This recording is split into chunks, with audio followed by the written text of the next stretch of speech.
Morning, everybody. Very nice to see everybody this morning. This is an Arcadian morning. Arcadian is the name of the red tea that we're going to talk about today.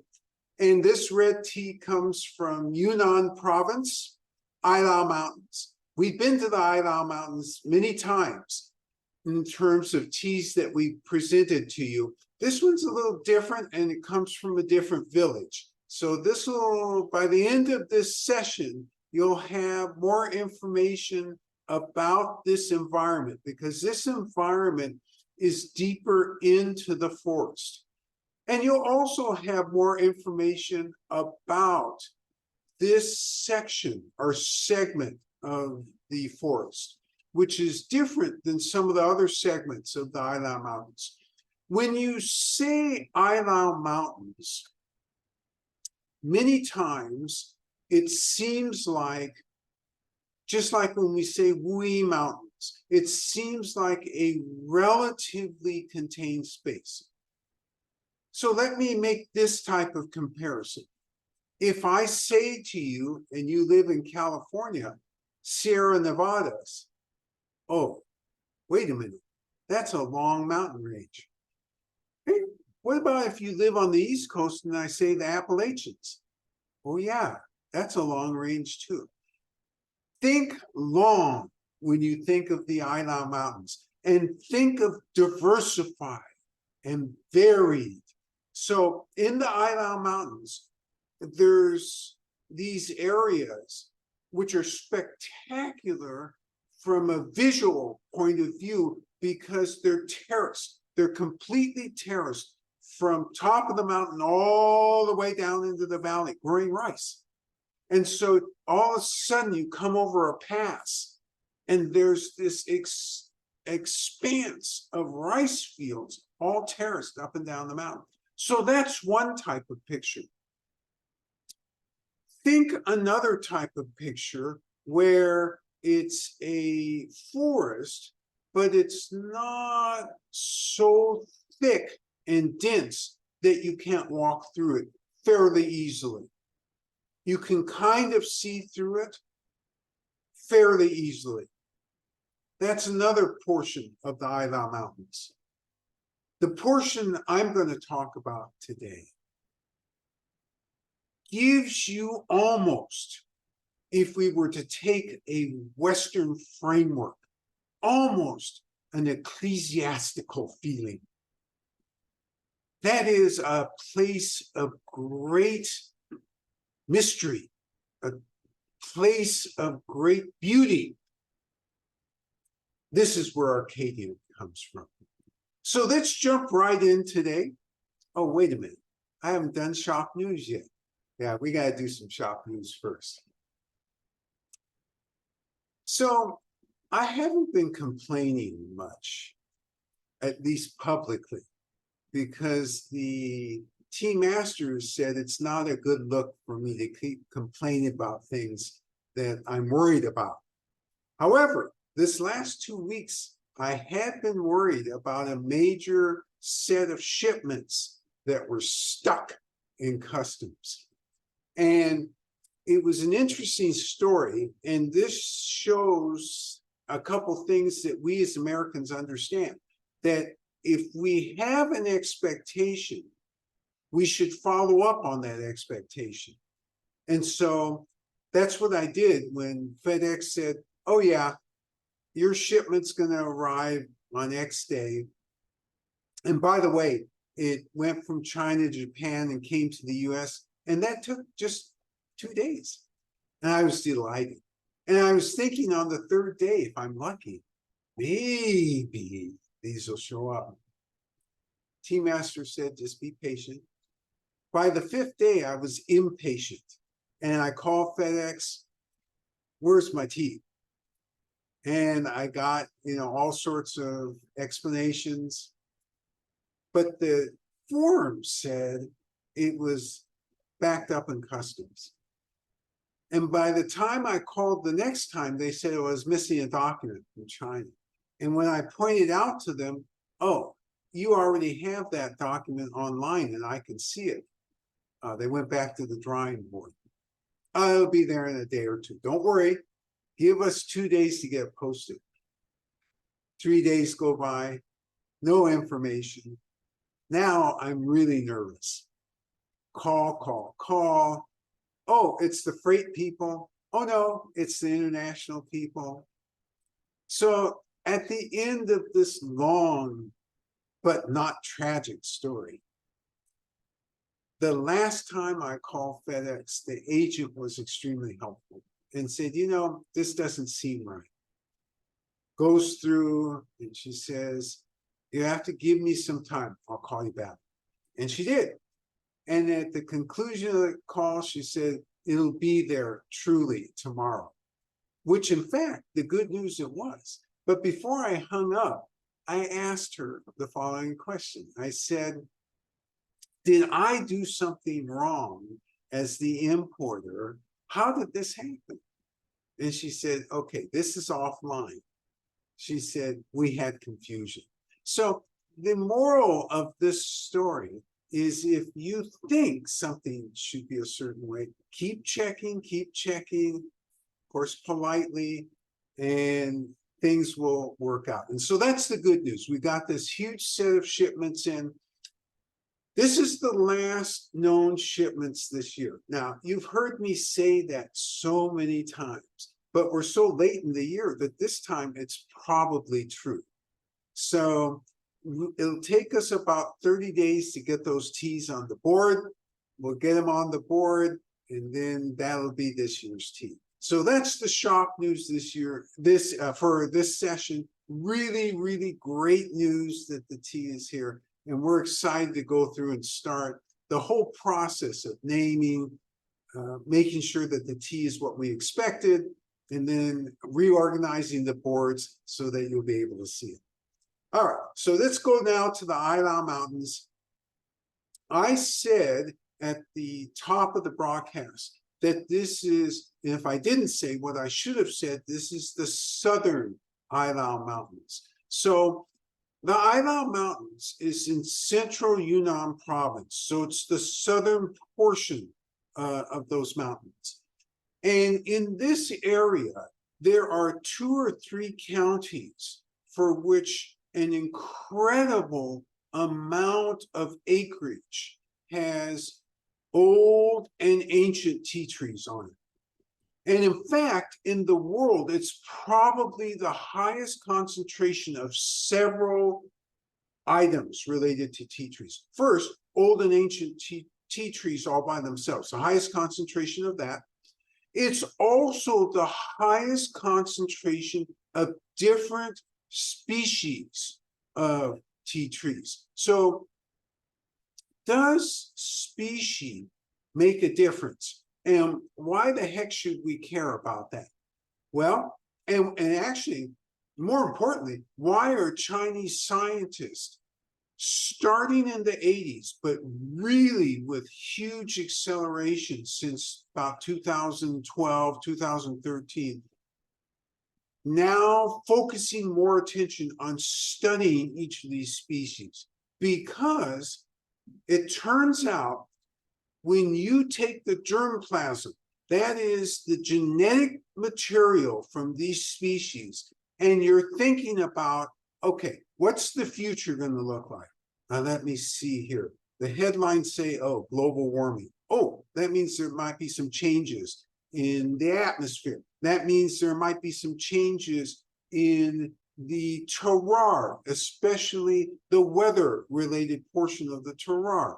Rain or no rain, fire or no fire. Lots of things are potentially going to happen over these next years. So saving genetic material from all these species and establishing a genetic material bank of tea species is important, because if we undergo major changes and we need to go back to source, we'll have source. And that's what the Chinese are working really, really hard on. And their real focus these days is in these areas we're talking about right now. And it's harder than ever to just wander into these areas. Why? These areas are remote. It takes a long time to get there. The travel infrastructure for the common person is not good. It's not developed. And so therefore, everything takes a long time. If you actually make it close to there, then you have to kind of know, where do I go? Because there aren't signs which say, oh, ancient tea tree, 3,000 yards to your left. You don't have those signs. You got to know the area, or more important, like us, you got to have friends in the area. And you got to have friends in the area who are willing to meet you, to take you to the local villages. And oh, there's one more step. After you get to the local villages, where are those trees? The trees are more hike into the village. Wow, that sounds hard. Oh, but maybe it's even a little harder than that. Let's think about this a minute. What kind of other creatures share this territory? So you've got gibbons, you have monkeys. This territory also has several varietals of predatory cats. I'm not talking about the types of cats that you would raise in your living room. I'm talking about the type of cat that if you saw it in the wild by yourself, you should be thinking, oh no. I'm lunch. I'm lunch. I can't outrun that little monkey over there. If only I could outrun that little monkey over there, maybe I wouldn't be lunch. But these are all the good newses, because these are the things you can hear and the things you can see. When you're in this space, you frequently hear the animals before you see them. Unless, of course, they're slithering on the ground. My hearing isn't necessarily attuned to slithering on the ground. And there are slithering on the ground animals. Some of those slithering on the ground animals are quite beautiful, beautifully dangerous, beautifully poisonous. So this is the environment, and this is why they don't even encourage local tourists to go into these areas, because they're simply too uncharted. The indigenous peoples who live in these areas know these areas, of course, and they know the antidotes for everything, right? Oh, don't worry about that slithery creature. Should you make your acquaintance with it, all you have to do is look for that little plant with fronds on it, and you just chew that up, and in 20 minutes you'll be fine. That's all you have to do. So there are local cures for local encounters. And the indigenous peoples have gotten used to how to interact with the creatures, insects, animals that exist in this area. So again, this is where Arcadia comes from. What about what the forest itself looks like? Is it easily seeable through? Can you kind of just walk through and there's sunlight coming through, and it just gives you this wonderful feeling of being out there for a nice walk in the forest? Or is it darker? Perhaps moss growing everywhere. Aha. Vines growing everywhere. Perhaps it's subtropical as well. This area is hard to travel in, just in case that point hasn't come through yet. Extremely hard to travel in. And if you don't know where you're going, there are not these nice trails. When you walk in this Yosemite National Forest and you get off track, you know, all you have to look for is people build these little rocks, sets of rocks along the trail. And by the way, there are trails up there. And you find those set of rocks. Oh yeah, I'm back on trail. No problem. There are no sets of rocks when you walk in this area. And in fact, when we're walking with the indigenous peoples in this area, the feeling I get, of course, I never say this out loud, but in my heart, I'm feeling, you know, I might almost be lost. If anything happened to the person who's taking me up here, would I be able to figure out how to get back? And the true answer to that question is scary, because I am really, really good when I'm alone and out in the forest or out in any wild area. But this is one sort of wild area because of how it's configured. It's really, really hard to kind of keep track of where you are. So that's the picture of Arcadia where it grows. What type of tree is it growing on? It's growing on an ancient tree. These trees are estimated between 1,700 and 2,200 years old. So you're drinking this morning, in a few minutes, tea from a plant that was alive before we came into AD. It's seen a lot, so to speak. So these things are always amazing to me when I'm thinking about, especially this area, these sets of mountains and the teas from these sets of mountains. So let's think one more step here. Is there a little placard on the tree which says, ah, make me red, or make me black, or allow me to be green? No. The indigenous peoples make a decision, and historically have made a decision. What methodology am I going to use to create the tea? And today, the methodologies available are more than ever, aren't they? You can make it as fermented tea, and frequently ancient tree is done as fermented tea. You can be just starting the fermentation, raw black. So you can be composted black, that's the artificial fermentation, or you can be raw black, where you're going to do it in a slow, methodical, natural way. Or maybe you're going to make it as red tea. And that's what they decided to do with this. What goes into that decision? Well, economics play a part, don't they? No matter what, even if you have a tradition, oh no, I always do raw black.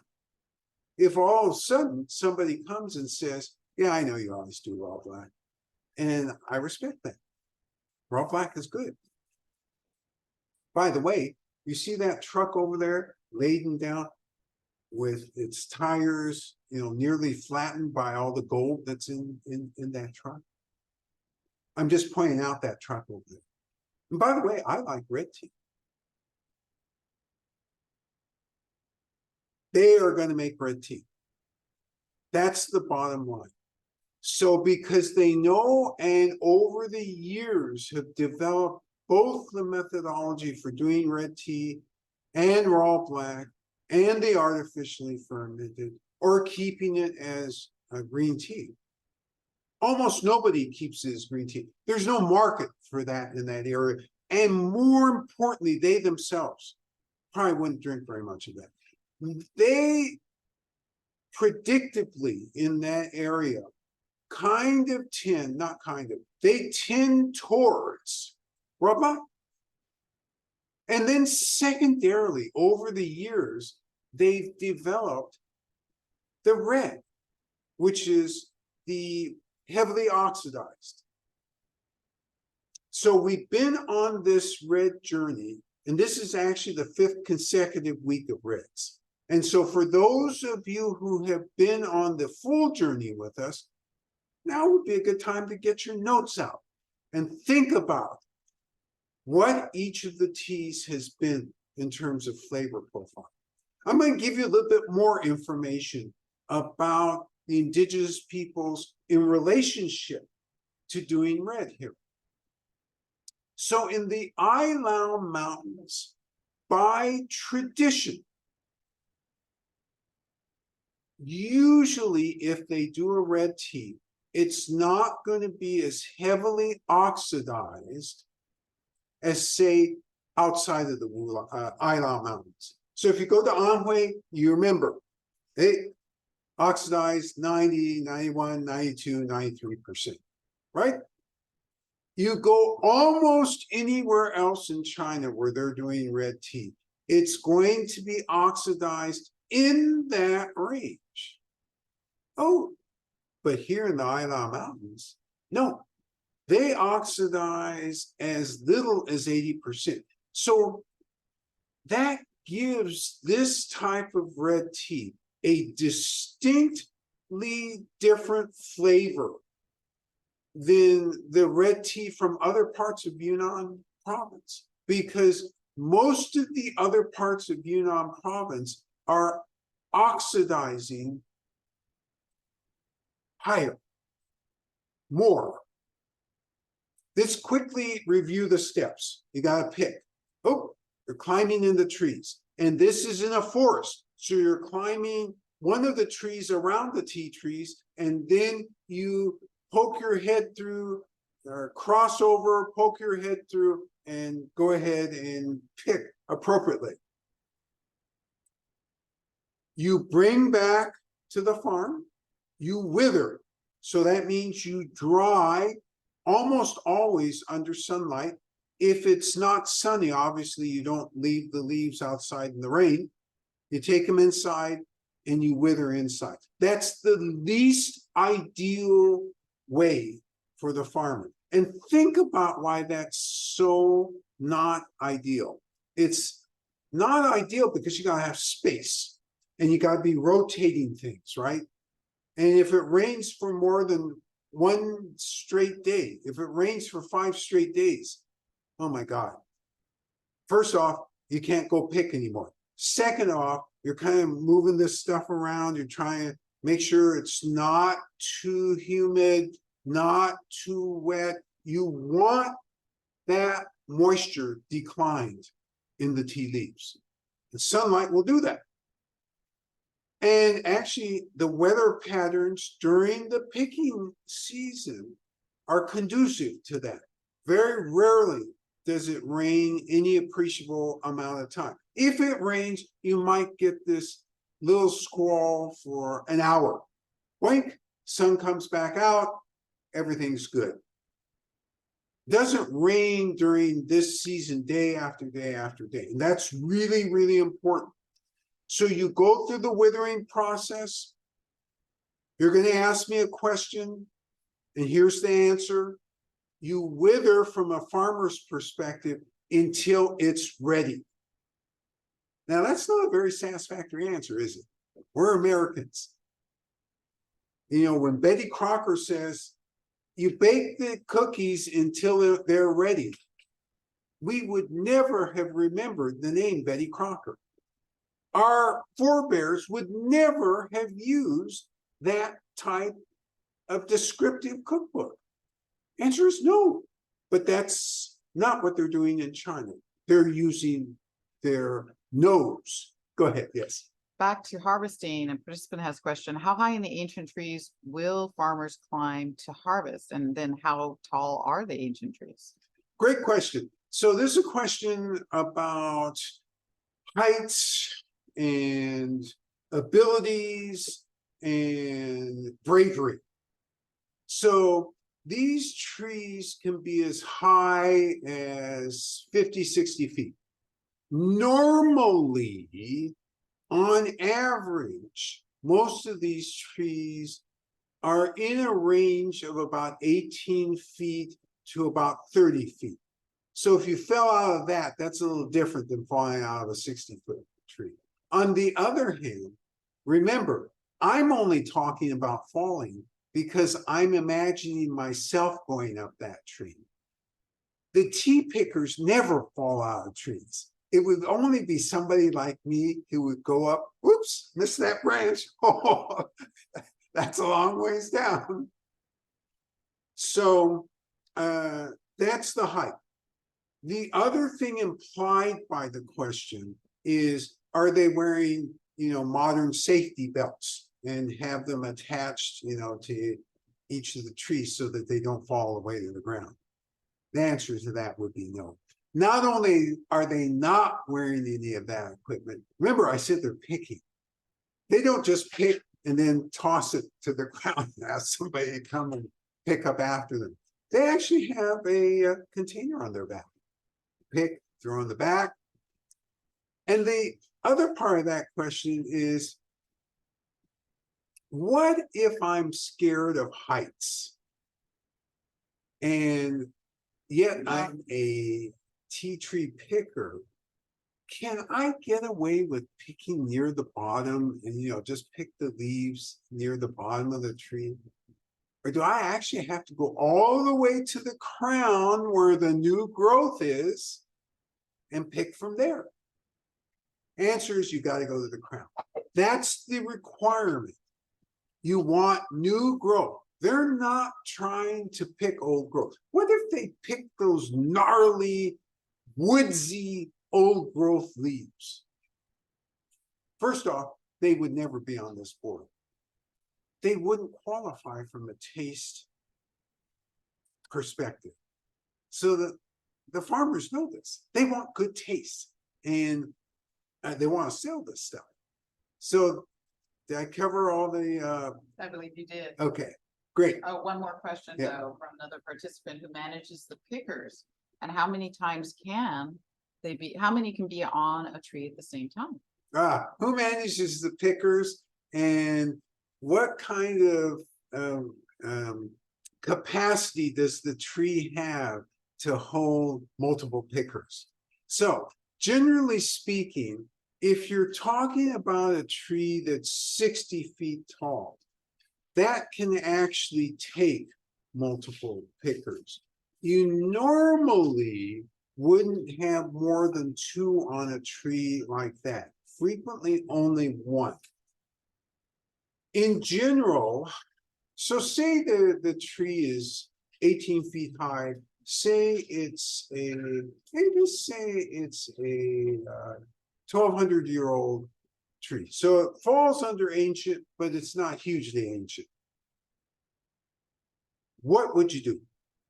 Would you climb up into the tree, or would you use an extended ladder, or would you climb on a tree beside that's not a tea tree and reach across?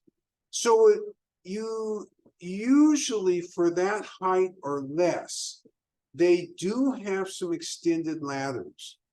And so that's one way that they can harvest. But more frequently, they climb to other trees and then reach across, because sometimes the smaller trees, and remember, you're not talking about people like me, who, if I got on that thing, I probably weigh too much for it to hold me appropriately.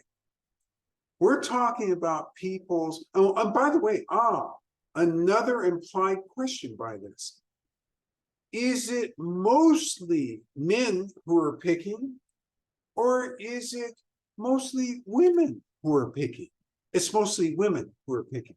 Not exclusively, but mostly women who are picking. So they tend to be shorter in this area. They tend to be lighter. And therefore, and somehow I think they also tend probably to be more coordinated. And so they're the ones who by and large are doing the picking. It's really interesting to watch them go through this process and watch the decisions on where to go up sometimes you see them go up on a tree 100 feet away and you're wondering what's going on there. But then you see them working their way through the trees to the objective tree and at the angle that they want to approach the objective tree. So there's all sorts of thought patterns that are going through their head. The latter is the least of them, and the last, and probably the one that they're probably most uncomfortable with, because they're used to, excuse me, these are pickers who've been picking over time. And so, and remembering they have a relationship with these trees. This isn't your typical, oh, that's a nice tree, and then you walk on to the next. No, this is a tree that I hesitate to use the word worship. So I'm going to say that, and I'm already regretting that I'm saying that. What I mean by that is they respect this tree. They venerate the tree. And they're in a symbiotic relationship with the tree.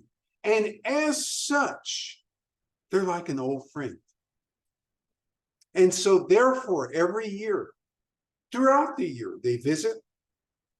And then once a year, they go up there and pick the leaves.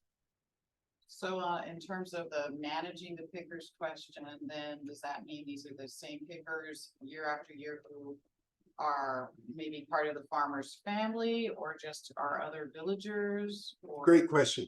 Great question. So this is a question about, I use the word symbiotic, which implies that the tree, when it sees the picker coming, hey, old friend, I'm glad to see you.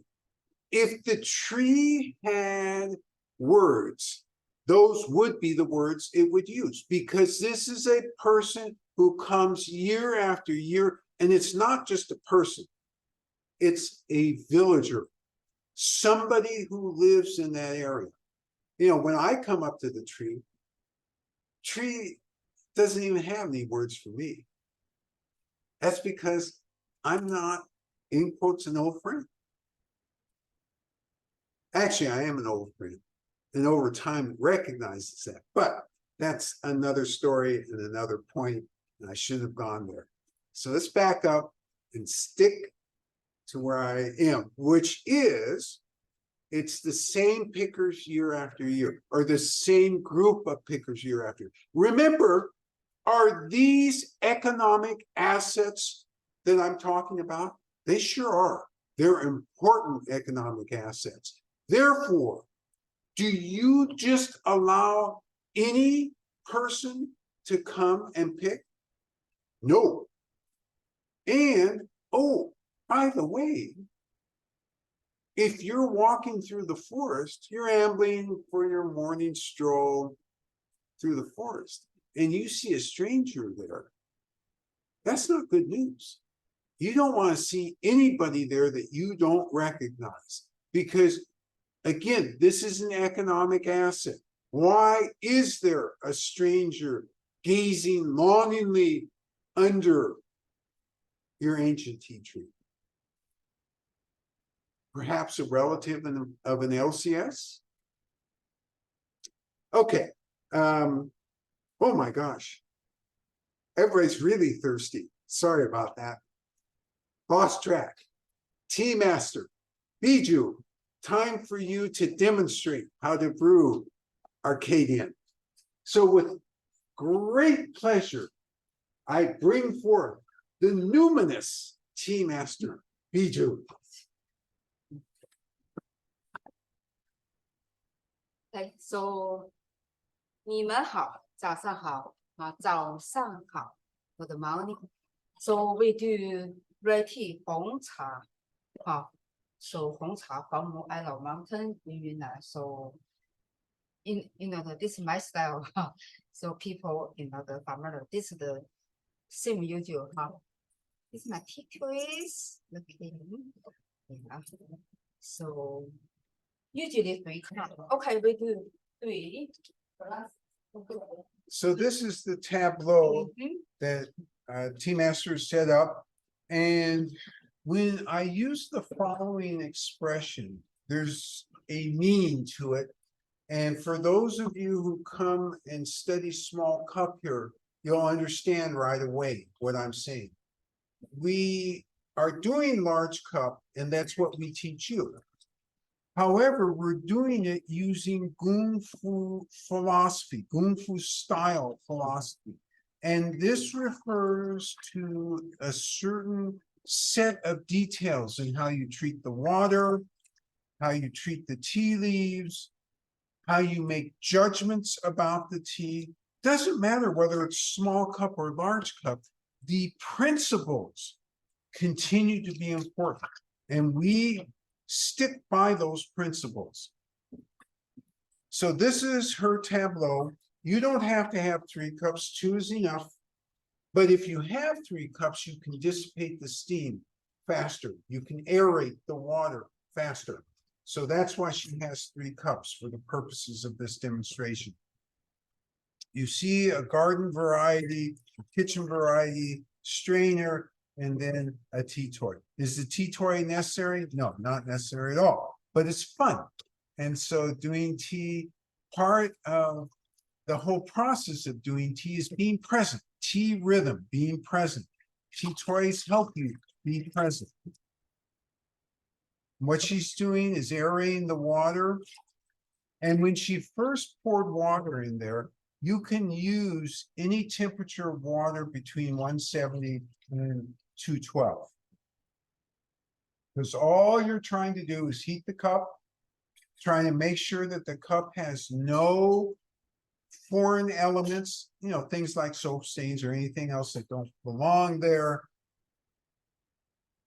And she's going to bring the 5 grams. And by the way, it's all already pre-measured in your bags. And this would be bag number 2, Arcadian. And you're watching right now. You're not doing yet. You'll do in a minute after we do the first time. So she'll do again with you. You put the tea leaves in the heated cup and you shake the cup.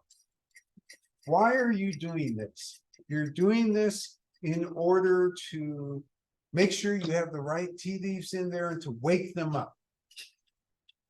In the coffee area, it's something about blooming the leaves. Tea, we normally don't say that. We say waking up the leaves. But both, the meaning is the same. Brewing temperature is 170 degrees today? Yes, brewing temperature is 170 degrees. You notice, again, as with Kung Fu style small cup, you don't pour directly on the leaves. You try and pour on the side of the cup. Your timer is set for 3 minutes. And that was 170-degree water. And by the way, if you're going to make estimates of water, estimate on the low side rather than the high side. You make mistakes, lower temperature, brighter flavor. Higher temperature, flatter flavor. So when you pour it in, unlike last week, sparkle, where most of the leaves were at the top, this week you have about 50-50. 50% at the bottom, 50% at the top. Very beautiful, a little bit darker. So I was talking about the process, and I was talking about the withering, and I was talking about the fact that it's ready when it's ready. And the nose is the standard for when it's ready. After withering, then you break down the cells of the tea leaves. And you can either do that by rolling by hand, or there's machinery which will roll the leaves. And at the conclusion of that, if you use the machinery, you pull it apart and then you pile it.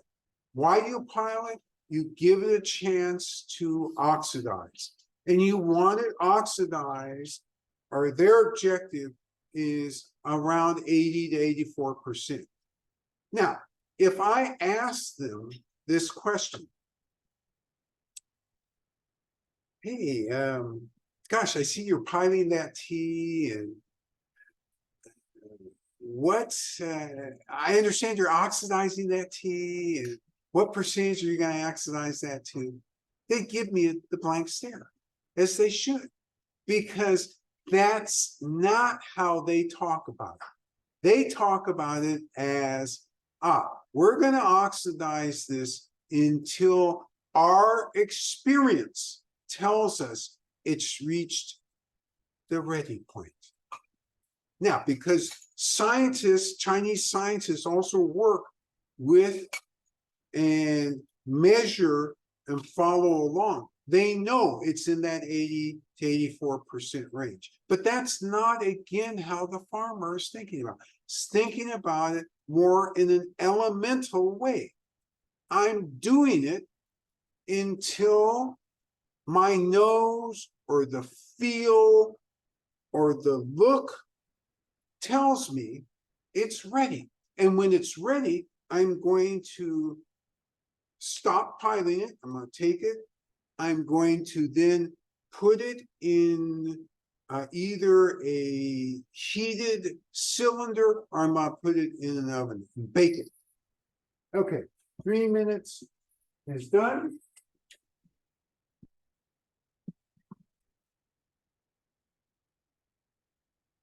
Tea master is going to separate the tea leaves from the tea liquor.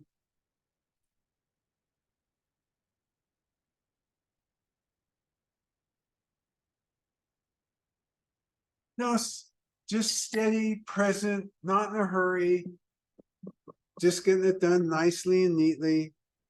And look what we have here. Is this not an absolutely beautiful color? And hey, you know what? Compared to sparkle, oh my gosh, it's darker. Wow. I wonder if that means it has more caffeine. Oh, wait a minute. We better not go down that trail again. All right. So first thing I'm going to do is I'm going to smell these leaves. I can already smell them. I just want to, I'm greedy. I smell and I want more. Oh, yes, I want much more. And so now we're going to enter the quality arena. What do we mean by the quality arena? First time around, we're going to make a judgment about the stringency, where in the mouth. We're going to think about aftertaste. And then we're going to think about energetics. How do I feel drinking this thing? By the way, I'm present, have to be present to measure these things. Am I in a hurry? Absolutely not. Not in a hurry. I'm an eater.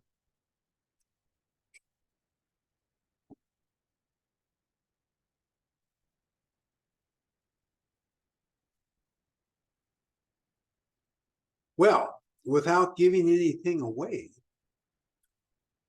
this is significantly different than sparkle.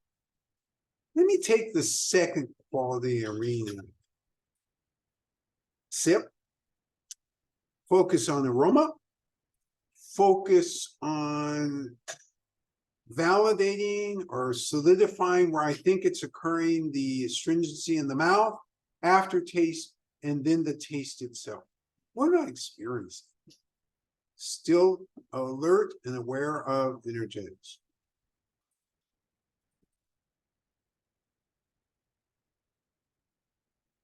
Okay, I know what's going on. It's your turn.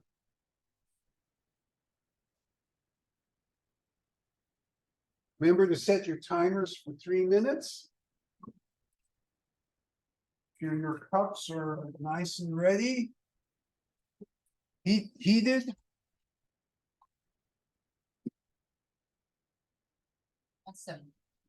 170 degree is the temperature objective. And if you're going to air, remember to air on the side of cooler rather than hotter.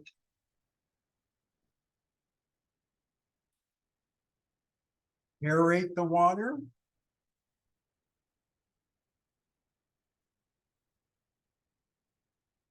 Remember, not in a hurry, just nice and steady.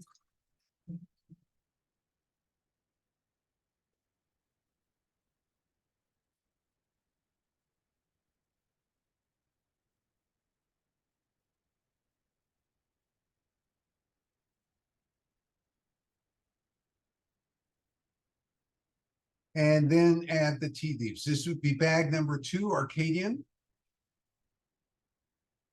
And you notice the tea master uses tools to handle the tea leaves. Why do we do that? And in China, why do they do that? Because when they're serving, not only is it hygienic, but more importantly, it actually prevents any unknown substances from your hands, like lotions or perfumes or any of that stuff, from getting on the tea leaves. And that's why that's so important. Now, you notice instead of transferring directly from the cup, she goes to the pot first. And because the pot has that type of a spout, you more easily control the pour.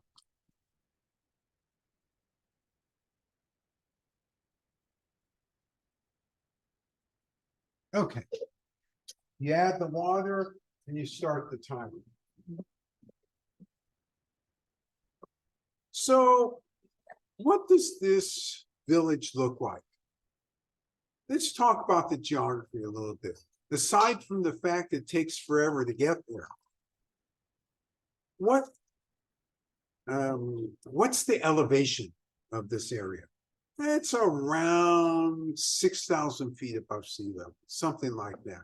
Maybe 5,800 to 6,100 feet above sea level.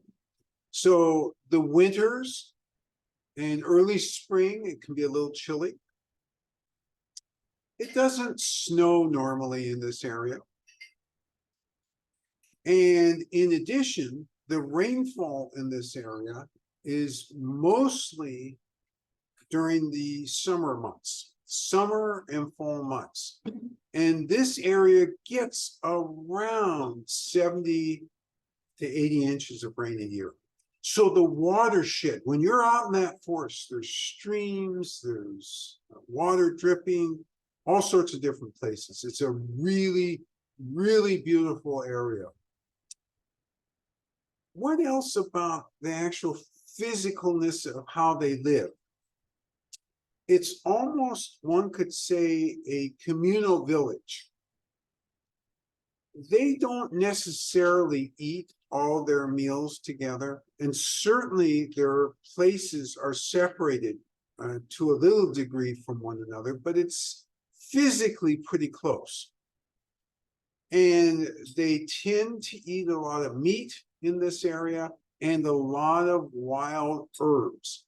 So that's a characteristic of what's growing in this forest. This forest has a tremendous number of medicinal herbs, some which belong to the Chinese traditional medicines, some which belong to indigenous medicines. And you find everybody is an herbalist within the village. It's interesting. You know, we think of traditional Chinese medicine practitioners or herbalist practitioners as being separated from the population. They're specialists, right? Not here. Everyone is a specialist. Now, you have that one person who has the history and has been doing it longer and is a village elder. Those people through experience know more. But everybody can point to that plant growing on that other plant. Oh yeah, just pull that off. Be careful. Don't get the original plant, because if you get that original plant, you'll poison yourself. But if you just get this little parasitic plant, oh my God, you're going to live for 100 years more. Yes. The question about the tea, are those stems in with the leaves? Yes. So the questioner asks, did the tea pickers, because they were up in the trees, kind of lose self-control and accidentally pull off stems and include them in the tea? And the answer to that question is typically in ancient tree tea, you do many times actually get a few stems. Why is this? Because the stems contain body and flavor. And so they add to the tea. From the indigenous people's perspective, and that's why I said it's a different starting point. Would you, in grade A Anhui Chima needle, ever see a ghost of a stem in the tea? The answer is no, never. Because they go through so many steps at that grade to get rid of all of that. They only want a certain part of the plant, and that's it. But as you go away from these very handcrafted, finely refined, and handcrafted isn't the right word, it's the finely refined is the right description, teas. And you go more to just pure handcraft. Again, farmers are making judgments. Hey, that stem looks like it would be good. Now, do stems outnumber the leaves? No, no way, nowhere near. It's by and large the leaves, but do they screen out those type of stems? No, they do not, and they add flavor and body to the tea. So you have poured the tea. Go ahead and enter the tea arena and tell me if this tastes just like sparkle.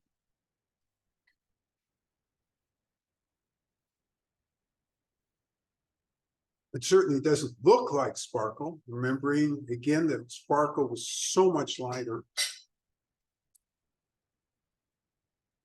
So while you're thinking about this, yes. The leaves in the bag had an almost burnt sugar aroma, a sweetness to them. And then the liquor is more vegetal, but at a deeper sniff, you get caramel.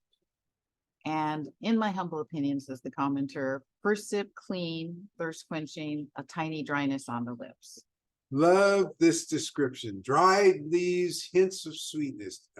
Burnt sugar. Sorry. Yeah. Yes, there's a difference.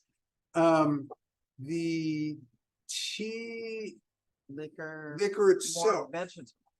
more vegetal, and then the commentary. I especially like this commentary. Hints of caramel and the first sip clean, thirst quenching, right. tiny dryness on lips. Clean and thirst quenching. Very, very true. This is a tea. Just that description tells you that this is a tea hard. This is a hard tea to use self-control with. Another commenter says, participant says, scrolling up, I'm finding that it takes a while for the flavor to be identifiable. The heated leaves had this umami mushroom aroma, but the wet leaves had this light chocolate.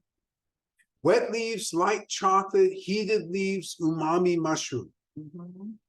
I love the fact that you're breaking this out this way, because this is what tea drinkers, experienced tea drinkers in the tea industry do. They exactly go through this type of exercise and commentary. And this gives you a deeper appreciation of the tea. And this is all part of the tea rhythm. Kudos to you also for being right on point with the sense that this hasn't left the forest. So you said umami mushroom. The previous commentator talked about a vegetalness.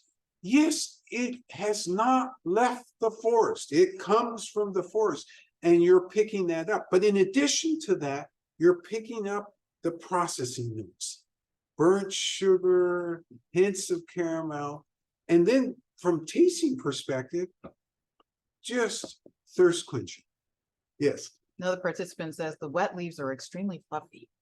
Wet leaves are extremely fluffy. I love that comment. They are. I'm taking a look over there. They are fluffy, and in general, when you get ancient tree from this area, they tend to open up a little bit more like that. I'll tell you why, because they're not, this is a clue. And the clue is they're not using machinery to roll these tea leaves. These are done by hand. And so when they're done by hand, the opening up tends to be fluffy. So a great catch on that. Yes. The warm leaf, says another participant, warm leaves had a dried fruit sweetness with some tartness and brightness. Dried fruit sweetness with tartness and brightness, the warm leaves. Why do I want to spend a second with this one? I want to spend a second with this because my initial impression also was that tartness of a dried fruit. And I love the fact that you picked that up. And of course, as you get to the tea liquor, and of course, as you get into the cup, some of these flavors morph, but to see from origin all the way to aftertaste, the development of that flavor, excuse me, it influences how you perceive this tea. Yes.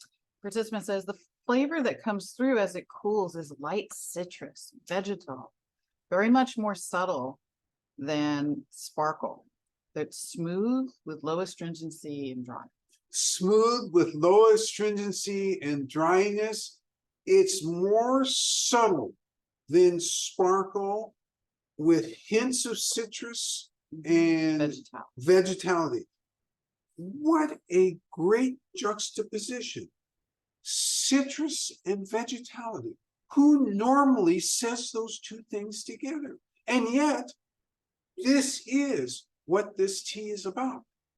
And it doesn't leave the playing field of the forest. You again drew it right back to the forest, and you identified through this varietal what's special about this varietal. Tartness, citrus, all of these things going on. And this is so different because it's subtly woven together, unlike sparkle, which came at you with identifiable notes. And the identifiable notes is like playing a trumpet, la la la la la la la. No variation in the tune. This, it's like a beautiful quintet in all the instruments playing at different levels as a tune develops. Yes. Nice. Another comment, the liquor is thick and the mouthfeel is both cooling and high energy. The energy lasts longer in the mouth than in the flavor. Liquor is thick. Love this comment. I'm glad somebody said that way, because you've talked about the vegetality. Now you're talking about almost a syrupiness as teas go, a thickness, a fullness to this tea liquor. And this is very evident as opposed to sparkle. Second part of that comment, which was also was that it's it's both cooling and high energy, with the energy kind of lasting longer in the mouth than in the flavor. cooling and high energy, lasting longer in the mouth than in the flavor. That's a really interesting comment. And this actually points back to the thickness to me, because the thickness kind of coats them out. And that's why I think this comment about lasting longer in the mouth is spot on. And the flavor is the flavor. You taste it, it goes down, but that lingeringness in the mouth because of the thickness. Great catch. Yes. Another participant says, as I drink down into the cup, my body feels centered and there's a warming of my hands and my feet. Centered, warming of hands, warming of feet. You must be here in California on this day when we need all of that stuff. I actually feel the centeredness. For me, I feel the warmth, not so much in my hands, but it's more in my chest for me.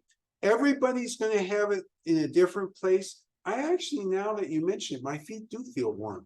And, you know, this is something when you're not 100% present, and all of you are making sure I'm 100% present by sharing these comments and having us all have the ability to think about, yeah, what are my feet feeling like? Great catch on that.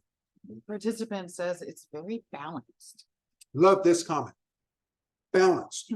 And so we're using balance today in a different way.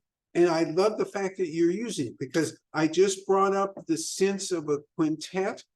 It's balanced that way. There's lots going on, but There's nothing which is out there all alone, single note. This is everything acting in concert, everything together. Participant says, the contrast between the wee lip dryness and the wet juicy swallow and comforting warming of the core is like being on a journey while sitting in front of John on Zoom. Okay. This is a description of the journey with the wee what? The wee lip dryness. Lip and then dryness, This okay. wet juicy swallow, comforting warming. Lip dryness, comforting, warming swallow while on this session with all of us together. Love this description. It is a journey. And this tea, so Sparkle is a single trail journey. Arcadian is a region journey. And that's how I would differentiate. And that's why I love the word that you use there, journey. Yes. Another participant says, this is so smooth yet very different from Sparkle. Getting bright fruitiness of summer berries, the tartness of sweet raspberry or strawberry. Smooth, but different than Sparkle, with a lots of hints of tart fruit, raspberries, berries in general, lots going on in the fruity department. And I'm glad you've come back because we've talked about caramel, burnt sweetness, vegetalness, umami, and now we're back again in the forest with the berries. We're at that portion of our journey. Another participant says, I want to visit the place where this tea comes from. The tea feels very nourishing and smooth, enjoying the juiciness. No large cats though, please. So this particular participant wouldn't like to see, they'd love to go visit this place. They're thinking probably could do without the large cats. Gibbons, I guess, are okay. And really, the participant is talking about the tea itself allows them to envision and be out there in this forest and stimulates the imagination of what it would be like with such a fine tasting companion. Another participant says, my deep sips made the tea drain from the cup too quickly. As predicted, lack of self-control. The tea drained from the cup too quickly. Yes, this is the type of tea. You make a cup, you sit down, and 3 minutes later, what? I have to get up again? How did I go through that so fast?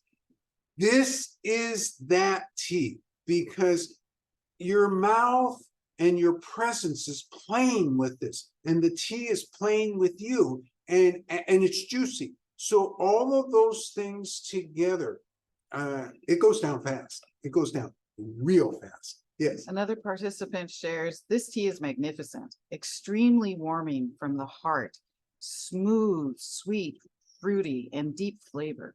I feel a sense of pride blooming and my face opening with confidence. This tea brings this participant into a space of confidence, into a space of blooming. Talking about this tea as, what was the very first? The very first part of that is that it is magnificent and extremely warming from the heart with this smooth, sweet, fruity, deep flavor. Smooth, sweet, fruity, deep flavor, warming from the heart. This is your prototypical fall tea. You know, we're coming up to Thanksgiving. We're coming up to the other holidays. If you're thinking about what should I be serving on a cold evening or a cold afternoon, think Arcadian, because it's got all of these flavors, and it's not just sweetness. What I love about it's both the tartness and the sweetness combined together. It's very, very fall reminiscent. Even after brewing, the wet leaves still smell delicious and enticing. Ready for my second cup. The wet leaves, even after brewing, still smell delicious and inviting. Ready for your second cup. This is what this tea is about. This tea, and the only reason we're not sold out of this is because we've never featured it before. And also, I think because when people see the name Arcadian, huh? And so I think there are a lot of reasons why this isn't sold out yet. But I think now, after going through this experience, because it's an unbelievable ancient tree red tea. And this village, I really wish I could teleport all of you out to this village, because it would save you the agony of getting there. And getting transported there and then being with these warm people eating this wonderful food. Their food is really, really good. And then enjoying cups of this. I mean, where in the world could life be better? Well, there you go. And a final comment is, love this tea. It's utopian. love the final comment. Love this tea. It's utopian. I want to salute all of you, because you've been utopian. You have focused in on all the relevant parts of this tea. You've shared them freely with everybody. You've been fully present. I really do appreciate your skill at parsing this tea. This week's assignment, because I give you an assignment every week. It's the same every week. Stay healthy. Lots of things going around. That's item number 1. And be ready for next week. From Arcadian, we move to ancient mystery. You all have a great week. Always nice to see you. You take care. Yeah. Bye-bye.